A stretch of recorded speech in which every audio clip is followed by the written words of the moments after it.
Hi, everyone. Thanks for joining us. We are going to have Tina Underhill give the presentation on the 20th letter. She has an extensive background regarding global teams and developing best practices, educational workshops, and risk management. So I'm proud to introduce Tina, which we had a lot of fun last night doing some singing and reminiscing. But she is going to be presenting us on the 20th letter. Go ahead. Good morning, everyone. Can everyone see me okay?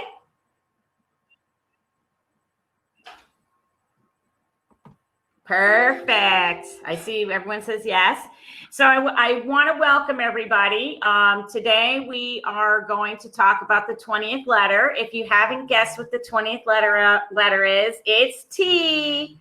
And what we want to talk about are some tools and techniques. Those are two towers that tap into our team talent so we can thrive. Planning and strategizing to implement a value stream, or more importantly, where your projects align, is extremely important these days, especially how their value output has profit and community results. So we're going to take a look at a Florida giant whose operations have had a significant change to what and where their value stream is now. Now, we're going to show you also a new tool called Prezi. So this is something I've learned at UCF. And recent grad, so anyone that's a UCF grad, go Knights. And I want to welcome you to this conference today. So who is T? Well, T is me. So I've been a practitioner for over 20 years. I've been a contributor of BABIC version 3. I actually was the one that said, stop, who are we writing this for? And caused massive delay. And Will probably is very familiar of how I said, stop the press. And that's actually how I met Laura Patton. I am sitting for the Kappa very soon. And something else, I have some determination. So with that determination, we're going to talk a little bit about that. I've had the pleasure and opportunity to have spoken with many of the greats, like the Larsons, Rich and Liz from Watermark Learning, Laura Patton, David B., Kent McDonald from Agile Alliance, Ronald Ross, our father of business rules, and Angela Wick. And so I humbly speak with you today. I want to let you know that I've been called a dolphin shark because I really love to have fun, but I have no problem saying no. And that's why the shark comes in. My goal is always to add value to every project and product that I get to touch. I feel always honored when someone asks me to come help. And it really pumps me up when the enterprises thank me for being courageous and pioneering the way, even in the most hostile environments. And I want everyone to learn it's okay to say, I don't get it, and I don't know. And I also make a mistake. And just like Andrew said earlier, that's exactly what Albert Einstein was all about, how to turn those failures into positive things. So without further ado, I want to say that this chapter has really inspired me to get back to doing what I love to do best, and that's to support and to lift. And let's talk a little bit about what today's takeaways are. And so I really don't want to sit here and dictate and read everything, but I really want to make sure that everyone can understand the differences between that value chain and value stream, right? Get some takeaways, get some tools, and to really know what's important. So without further ado, let's get going on our newspaper. So our first story is about the two terms we hear quite a lot in our new environment.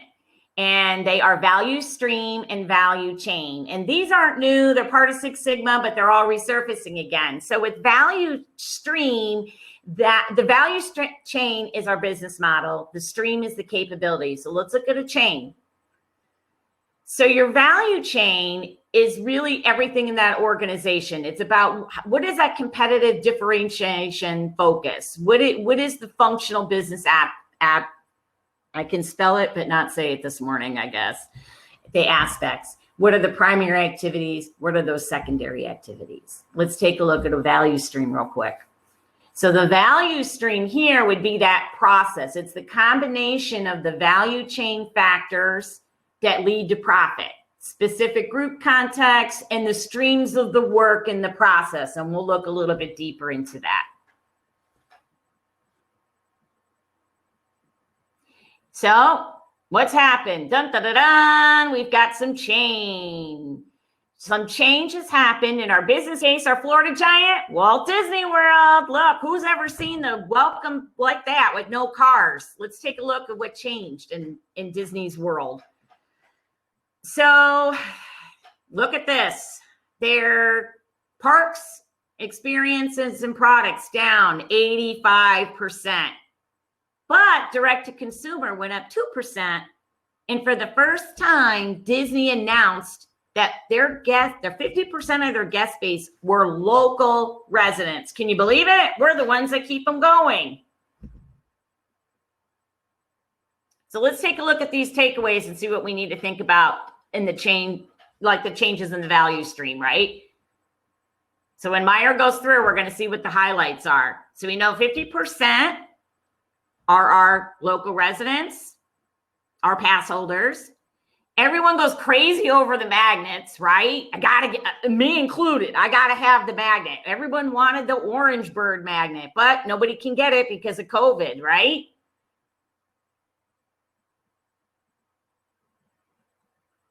So now we got to talk about what kind of tools and techniques are we going to be able to do to help change this value stream that Disney Parks is having. So very simple approach. The easiest tool to ever help in a complex, clearly a very huge change for this organization is just a simple matrix. And what we've done is we've identified 5 items, and you always have to number them for your traceability. What is that attribute for a pass holder at that point before the change? Well, everybody wants their event magnet. They love the free parking, the photo pass they get, the discounts in these special events. So that's where their landscape is today. What kind of techniques will we be using? So we're going to locate the stream. And how do we do that? I kind of found this cute little video. If we hit next, it should play. Okay, this will look familiar to you. When we start putting our stickers around and we start trying to figure out, you know, where is this chain at? What are we going to change? This is a great technique because sticky notes will move everywhere you want them to go. Ask anyone. I have every color in the rainbow. I actually have an oh my God sticker. So whenever I get to mapping and thinking about things, I always put that sticker there to get everyone to know we really got to work hard on this. And you can map your value chain if you don't have one. And you can also make a roadmap of what you think before you can even get to that value chain. These are just all great brainstorming ideas. So the biggest technique I always try to use by doing a value chain is to know who my customers are. Otherwise, why are we doing it? So in this example, let's look at who those customer groups are. So the first one are local annual pass holders. We already know that's 50% of our customer base. The next type of customer segment group would be the non-locals, right? They're still pass holders, but they don't live so close that they can just drive up there. Then we've got the multi-day people that come in from out of town, right? And they stay at the hotels. And then lastly, we have the one-day people that just buy one ticket. So those are our customer groups in this specific value chain. Okay, so now we're going to tap into our team talent. 2 things that we always need to do once we can identify that is to come together to define and to validate. So let's look at definition here. So the team has to create this, the to be together. Because if you're the Lone Ranger, you're not going to really get buy-in. So what's the first thing about the magnets? Let's look at that. So what did Disney do? They went ahead and they mailed one to all of us pass holders. Okay, so here the guests have, anyone that's a pass holder, is anybody here a Disney pass holder? Let me see in the chat. See, Taryn's like, I'm ready. I'm with you, girl. I'm missing Epcot so bad. So bad. You have no idea. I actually just go there to eat and drink. So we used to have to stand in these crazy lines, and Taryn will attest to this, to get our magnet. It used to be so easy. Then Disney got a little crazy about it. They wanted us to come so many times. They wanted us to stand in these crazy lines. Now they want us to show our RD. And that takes cast members to do that verification, right? So what are they going to do because of COVID? So we all got ours mailed. Taryn, did you get yours? Well, let's see what one it was. It was the Tinkerbell. So I got a Tinkerbell one, and I have a niece that loves Tinkerbell, so I don't have it, of course. I've already given that away. And so that's one thing that we've done. Okay, let's see. So the value stream has changed because we've eliminated the cast members. We've eliminated the attendance monitoring, right? We've eliminated the CDC adherence need. So because of all the cleaning and all that, that's lowered the cost and given us more value. Now, here's something I want to see who can do what at their own table. So it's Halloween tomorrow, right? And has anyone ever gone to the Mickey's Not So Scary Halloween party? So what is that value? Me too, Taryn. So what is that value that Disney is losing? We all know it's the ticket price, right? Because it's like a hard event. It's like an extra $100. We do get a discount as pass holders, but there's special snacks, there's special drinks, there's special pins, and you can only get them if you go to the party, right? So I want you guys to think about at your tables for about 5 or 10 minutes. Think about what is that change that Disney has either done, if you know about it, what could they do to bring that value back to people to get them back in that park at this time. So while you guys are thinking about that and chatting at your tables, we brought you the Boo to You parade so you can watch that, and we'll be back to see your answers.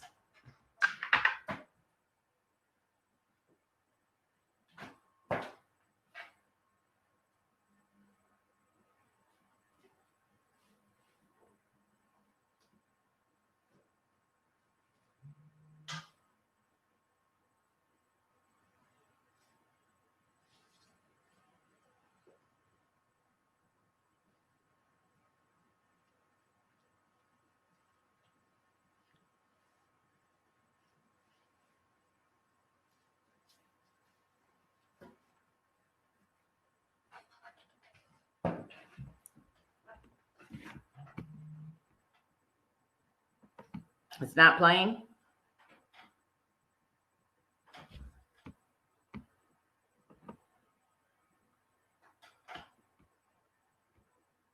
What happened? Could you guys not see the video?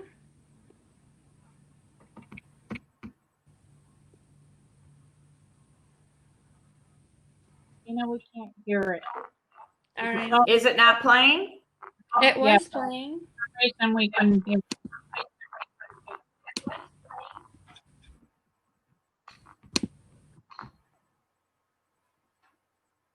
Okay. Oh, I don't know if the voice is coming through. Everyone has to mute while the. Oh, okay. Hold on.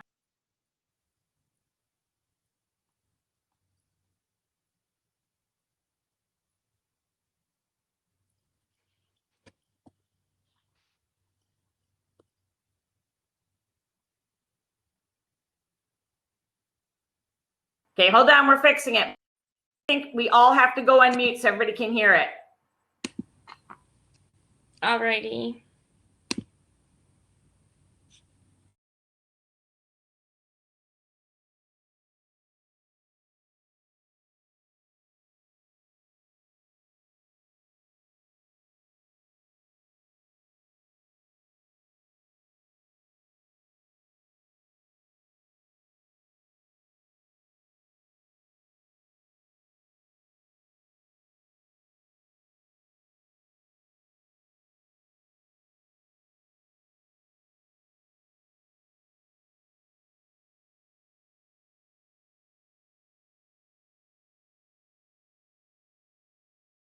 Still not able to hear it, Myra.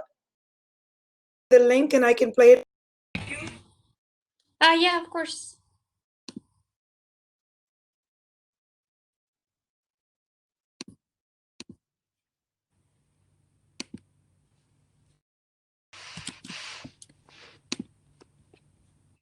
And 1 minute.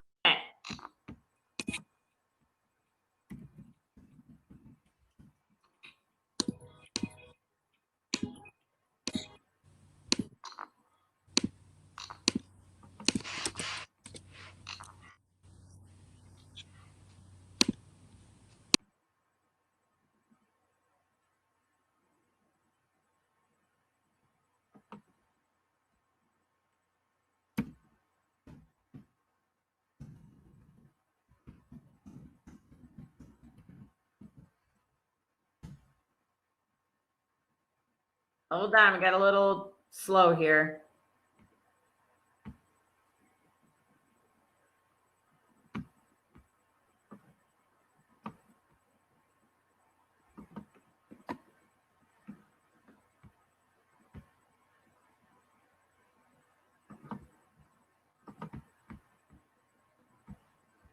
Writing's not that easy, but Grammarly can help. This sentence is grammatically correct. Oh, I think we have to skip the ads. And hard to read.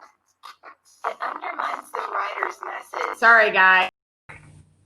Hey, Tina, we can't see the video.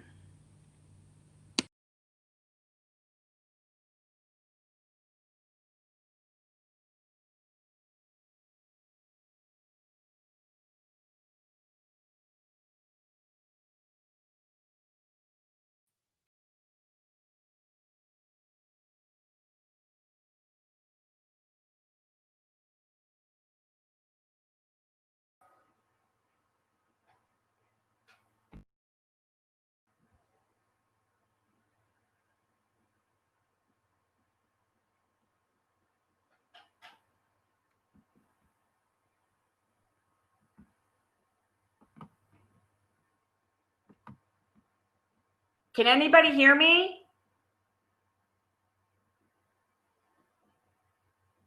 I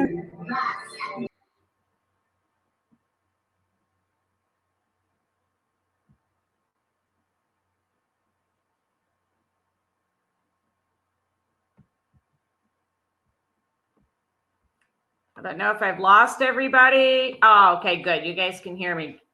I don't think the video. No, you can keep playing the video. It's just something for people to watch.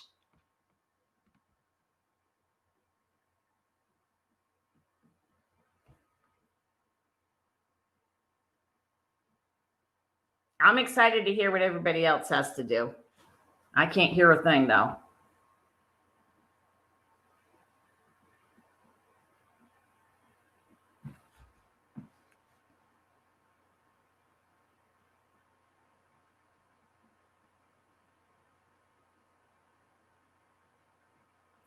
What we're supposed to be thinking about is because of COVID changes, the value stream of the not so scary party that brings extra profit to the parks.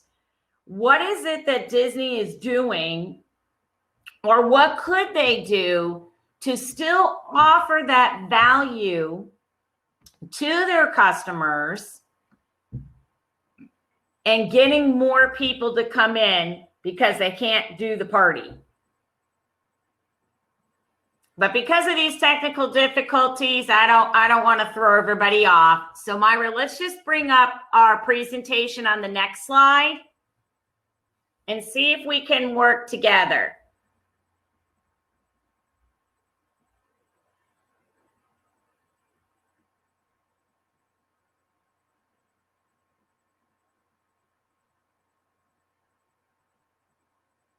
It's all good. We're just learning. Everybody can hear me, right?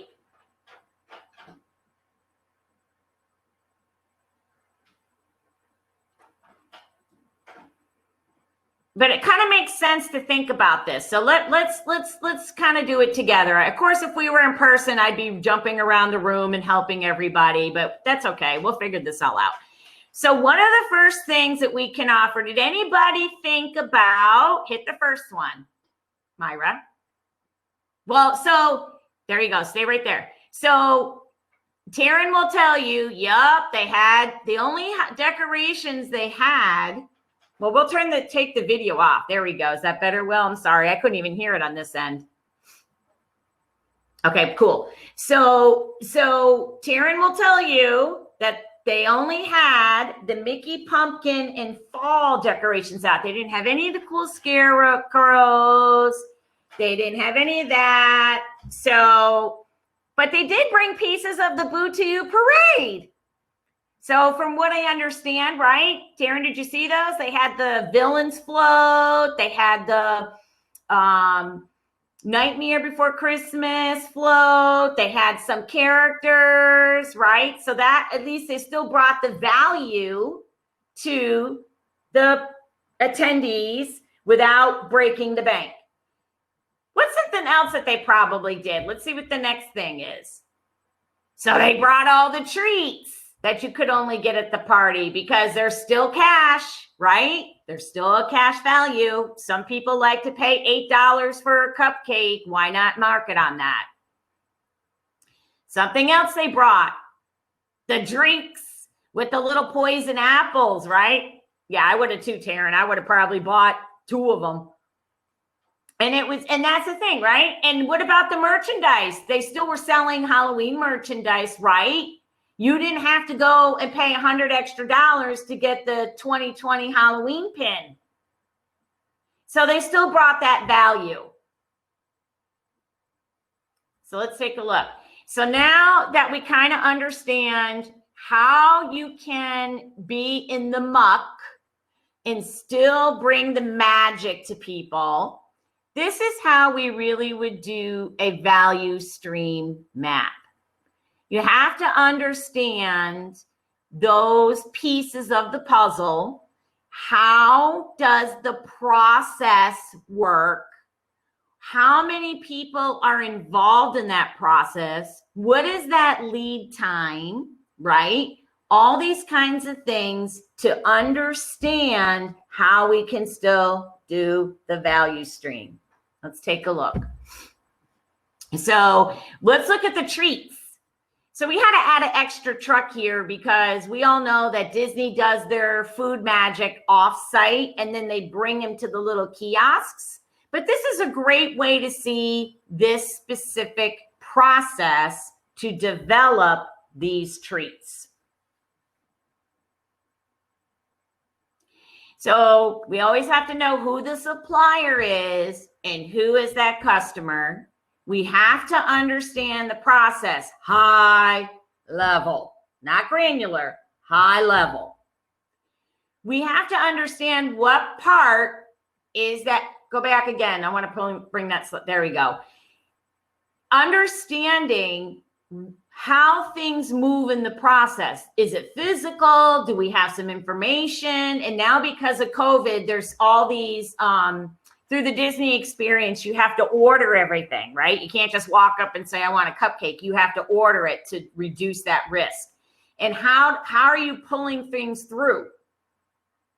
Okay, let's take it the next one. So here are some details of how they would be able to fill this out. These are all included in the slides, the PDF slides. but it gives you a great example of how you, as a project manager or a product owner, would need to make those calculations to identify how that value stream is going to go, if that makes sense. But you have to keep your eyes on the scope, have the right people involved. What are the metrics, right? And how to get the leadership buy-in. No matter what you do, when you create a VSM, your value stream map, you always have to put that project management hat on, because scope creep is crazy. And if you don't have the right people involved, no matter if your leader says person A is our top banana, if that top banana does not know the process, I'm sorry, you're just a banana peel now, because we need to really define what the process is. It's not personal. It's the process. Get X. So the value stream change. So did you see any of these, Taryn, when you went, or anyone that's been? They have all the little people that are in their little float. I think these guys were in Frontierland. Even Mickey Mouse came out. I mean, these are huge things. This will probably be the only time you'll ever be able to see these things for free, for not an additional price.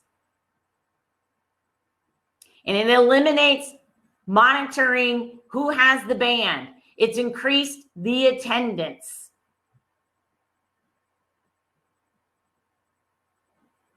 So now it's always important to validate. You start from your supplier. What's that process that has to happen with the customer? And it's where your team sharing is where it all happens. Your hidden talents are the best ones because of that terrific time that they twinkle, right? You never know. And you have to always know, what are those goals? What are the tasks? What are the risks? All these kinds of things while you're validating. And each person on the team, maybe somebody's great at knowing how to find those gaps really quick. And maybe someone is so great to know, wait a minute, this is a risk. Use everybody's talents on your team if there's no I in team. So let's take a look.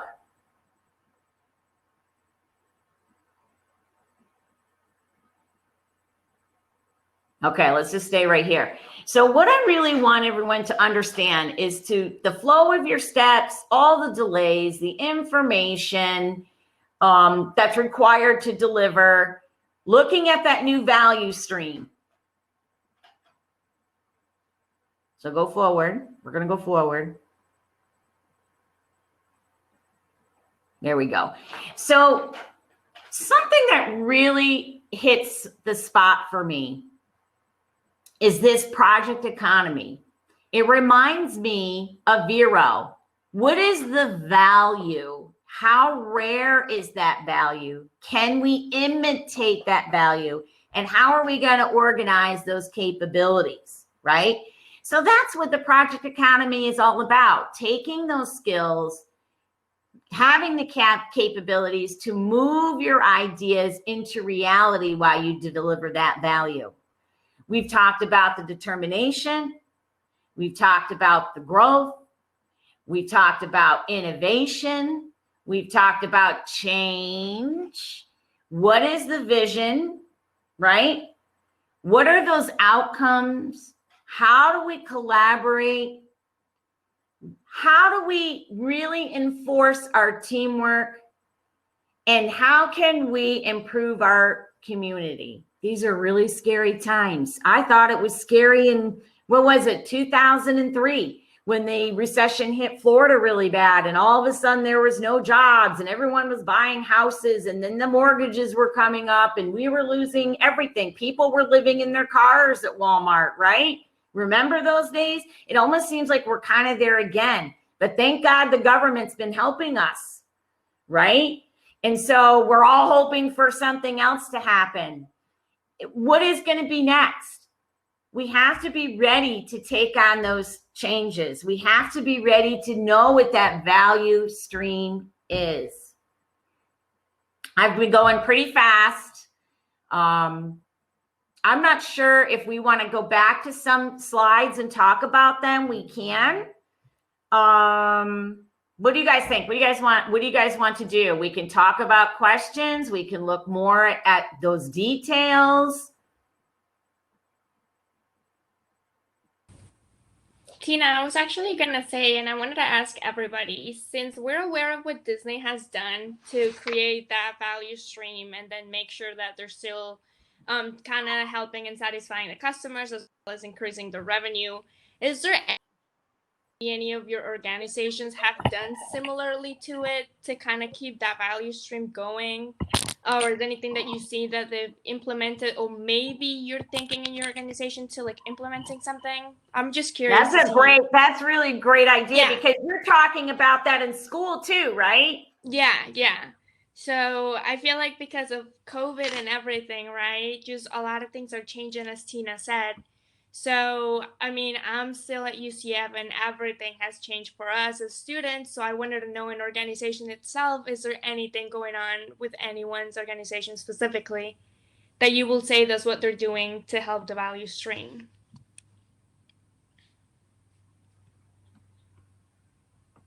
And you guys can put the answers in the chat, or you can just talk with your mic on. Yeah, I love people putting their mic on. I'm doing all the talking here. Is anybody else experiencing this at work where you're, because of the change in COVID and processes to get to that value?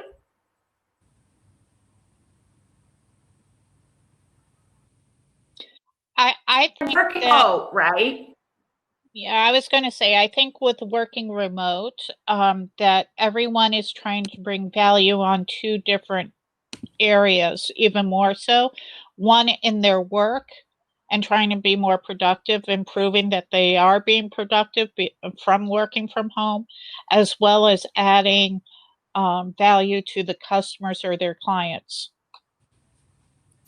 You know what? I love that, because you're right. It almost feels like, for some of us that have been in in operations for many, many years, right? It almost seems like remotely you're having to prove what you're doing all day, right? Versus before, because you were sitting at your desk or you were sitting in a conference room, they could see the value. But it's trying to turn being isolated and virtual. Do you feel like you have to prove your value?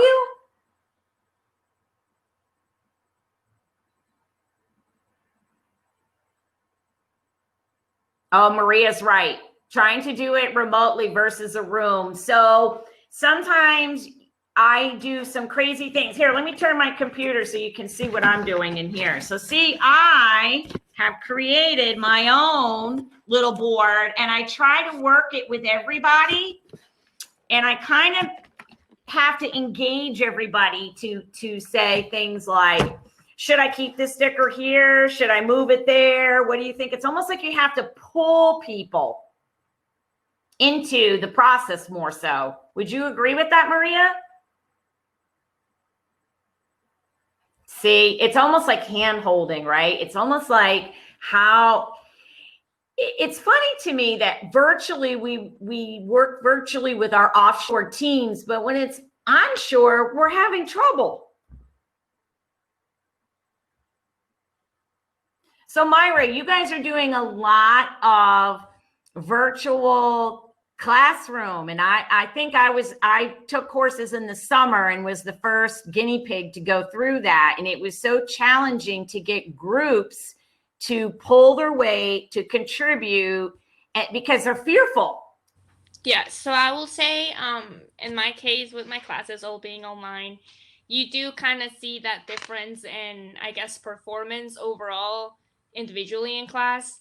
So a lot of things that say that the professors have been doing recently is doing performance appraisals or like team evaluations, right? Because it's a way that they're pushing people to be like, I understand we're online and maybe you guys are home and not paying attention, but if you're not contributing to the team, it's going to affect you. So I will say that's something that they kind of implemented to help improve the performance so it doesn't go downhill since we're not physically in a classroom, right? And they've also Right. implemented It's like events. Caroline says the same thing, right? There, everyone's agreeing that you don't have to be on site to get your job done. And it's kind of facetious in a way. Taryn is saying that she's expected to keep working past her 8 hours versus if she's in the office, you do your 8 hours, you're gone. Although I've never done 8 hours a day, right? But it's the same thing. Is the expectation has raised the bar so high, although organizations have lowered their costs because their overhead's gone down, right? Mm-hmm. So it's almost like when Andrew was doing the keynote, and I put in the chat, you have to be brave to say no. And everyone's kind of afraid to say no because we all need our jobs, right? And if we say no, does that mean they're going to find somebody else? And do I have to work like a dog and keep going and going and going so we can keep that value? And so who's going to be the brave one to go to the project manager, or we are the project manager? Who's going to be the brave one to go to the sponsor to say, you know, we can't work 14-hour days every single day. And Karen, I don't know if I'm saying your name right. Is it Karina? Karina. I'm sorry, hon. I have a simple name, so it's tough for me. So do you think that's true, that that's what the employers are expecting now?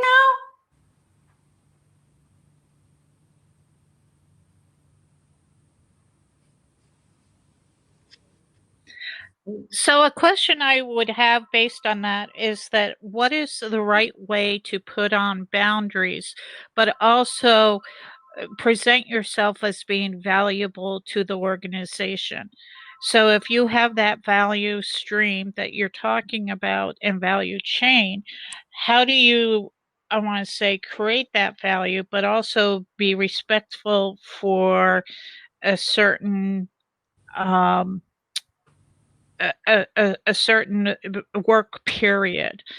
Say, all right, I'm not going to answer emails after 6 o'clock, or, you know, I'll be only checking in occasionally between 6 at night, and I'll answer you in the morning. Do you do the automated response for work emails, or what's? Yeah, that's tricky. I wouldn't do that. I don't know. You know, I've always been somebody who has a reputation of either people love me or they don't, right?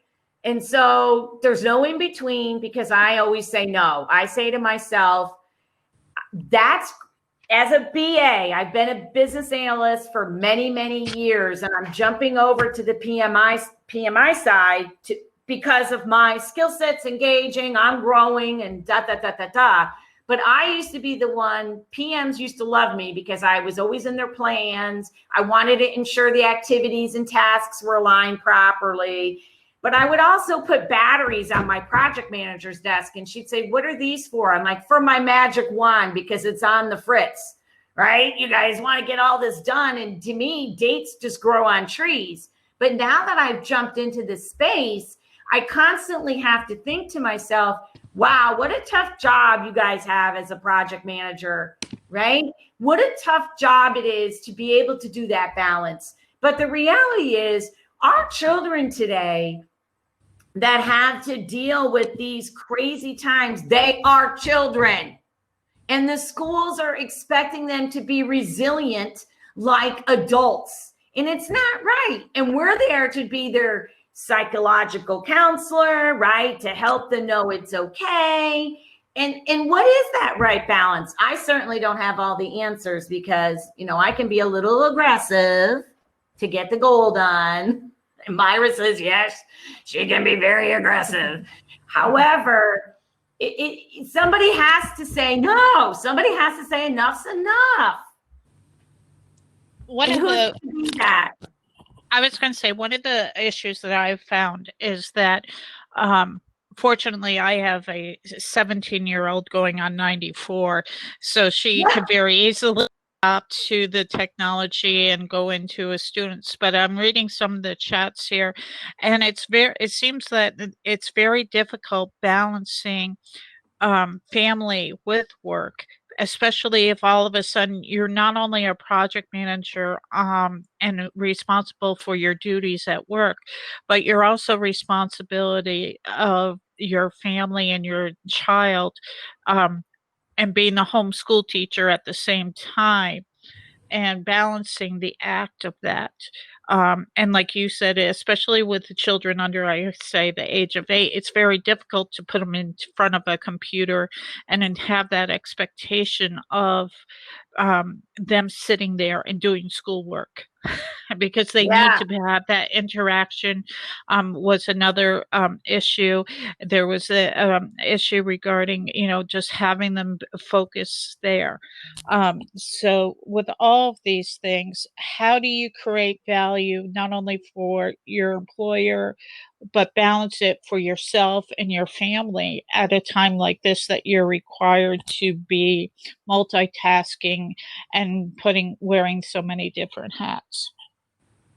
I know, it's like a day in the life back in the day when all these systems that were all, the mainframes have all been horizontal versus how they were vertical. It's the same kind of conflict that we were in then. The changes were coming so fast, but then the same time the kids need us. So my hats are off to all you guys that are juggling that. Mine are all out of school right now, so I can appreciate that. Let's go to that last slide real quick, Myra, so I can give these guys back some time.